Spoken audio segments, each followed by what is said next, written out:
எண்ணில் நீ பகுதி 7. ஆகாஷ் தானே கொலை செய்ததாக கூறியிருந்தாரே என்று கேட்டபோது, ரமேஷின் மரணத்தை நேரில் பார்த்ததால் ஏற்பட்ட அதிர்ச்சியில் அவர் குழம்பி போய்விட்டார். அப்படியே அவரே சொன்னாலும் கூட சரியான ஆதாரம் இல்லாமல் தண்டனை அளிக்க முடியாது என்று முடித்தார் ஆகாஷ் தரப்பில். எதற்காக ஆகாஷ் அங்கே செல்ல வேண்டும் என்று கேள்வி எழுப்பிய போது, தொழில் சம்பந்தமாக 4 பேரை பார்த்தால்தான் தொழிலை விரிவுபடுத்த முடியும் என்றுவிட்டு, மேலும் ரமேஷ் இறந்ததும் இவரே தான் போலீஸுக்கு தகவல் கொடுத்ததுடன் போலீஸ் சம்பவ இடத்துக்கு செல்லும் வரை அங்கேயே இருந்திருக்கிறார். தவறு செய்பவர் யாரும் அவ்வண்ணம் செய்வார்களா என்பதை நீதிபதி ஐயாவின் போக்கிற்கே விடுகிறேன் என்று முடித்தார்.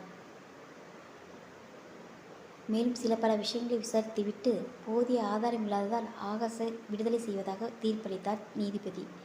எல்லாம் நல்லபடியாக முடிந்தது என்று எண்ணினான் வசீகரன். ஆனால் இனிமேல்தான் பிரச்சனை ஆரம்பம் என்று அவனுக்கு தெரியவில்லை. ஆகாஷ் வெளியே வந்ததும் வசீகரனை அணைத்து கொண்டான். நான் பயந்துட்டேன் வசி, வெளியே வரவே முடியாது என்று நினைத்தேன்டா என்றான். எல்லாம் நல்லபடியாக முடிந்தது. உனக்காக அத்தை வீட்டில் காத்திருப்பார்கள். நானும் மறுநாள் விடுப்பு சொல்லிவிட்டேன். வா, வீட்டிற்கு போகலாம் என்று திரும்பினான். எதிரே கோட் சூட்டில் கையில் சுருட்டுடன் பெரிய மனிதர் தோரணில் ஒருவர் நின்றிருக்க, அவருக்கு பக்கத்தில் அதே மாதிரி கோட் சூட் அணிந்து கொண்டு இருவர் நின்று கொண்டு இவர்களை பார்த்து கொண்டிருந்தனர். யாரோ என்று எண்ணிக்கொண்டு விலகிச் செல்ல முயன்றவர்களை தடுத்தார் நடுநாயகமாக நின்றிருந்தவர். 1 நிமிஷம் என்றவரை என்ன என்பது போல் நிமிர்ந்து பார்த்தனர் இருவரும். என் பேர் முகேஷ் சௌத்ரா. இவர்கள் இருவரும் என் தம்பிகள், ராஜேஷ் சௌத்ரா, காமேஷ் சௌத்ரா என்று அறிமுகப்படுத்தி கொண்டார். ஆகாஷ் எதுவும் புரியாமல் அவரை புரியாமல் பார்த்து கொண்டிருக்க, வசீகரனுக்கு அவர் யார் என்று புரிந்தது.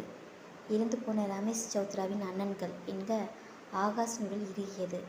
ரொம்ப ஸ்மார்ட்டாக கொலை கேஸை ஆக்சிடெண்ட்டாக மாற்றிட்டீங்க, குட். ஆனால் என் தம்பி ஆக்சிடெண்ட்டில் சாகலைன்னு எனக்கு தெரியும்.